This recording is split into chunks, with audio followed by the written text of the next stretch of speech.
Bonjour, bonsoir tout le monde, j'espère que vous allez bien et cela dépendra de l'heure à laquelle vous regarderez ma vidéo. Je m'appelle Moussa Tundonga Sephora, étudiante à l'Université protestante au Congo en LD économique avec un système LMD. Aujourd'hui, nous allons découvrir un concept essentiel et intéressant. Des questions posées par le professeur Patrick Kabongila et ces questions ici-dessous.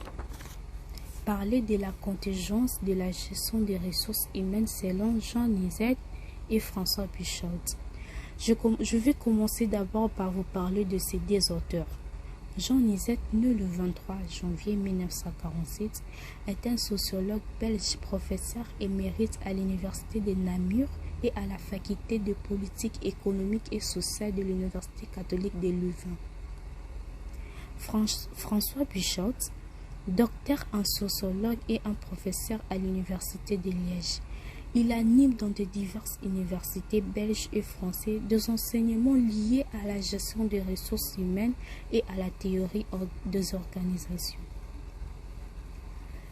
Le 2, je vais commencer à définir la contingence de la gestion des ressources humaines.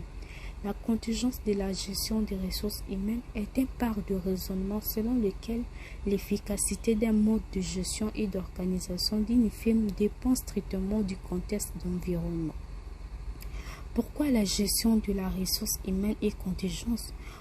Pour conserver sa compétitivité dans un contexte où les innovations technologiques franchissent rapidement les frontières, la rigueur et la rapidité sont indispensables. L'internationalisme de la concurrence impose aux entreprises une vigilance sans frontières. Et pour finir, je vais carrément répondre aux questions qui ont été posées par le professeur Patrick Kabongila de parler de la contingence de la gestion des ressources humaines selon Jean Nizet et François Pichaud. La contingence de la gestion de la ressource humaine selon Nizet et Pichaud souligne l'importance d'adapter les pratiques de la gestion des ressources humaines aux caractéristiques internes et externes d'une organisation. Cela signifie tenir compte de la taille, de la structure, de la culture et du secteur d'activité de l'organisation, ainsi que de facteurs externes tels que la législation du travail et les tendances du marché. L'adaptation de la gestion des ressources humaines et de ses contingences permet d'améliorer l'efficacité et la performance organisationnelle. Pour clore, les auteurs de la contingence veulent montrer qu'une structure n'est pas efficace que dans une situation déterminée qui dépend des caractéristiques propres à l'organisation et à son environnement, et à la structure est reliée à des facteurs dits contingents.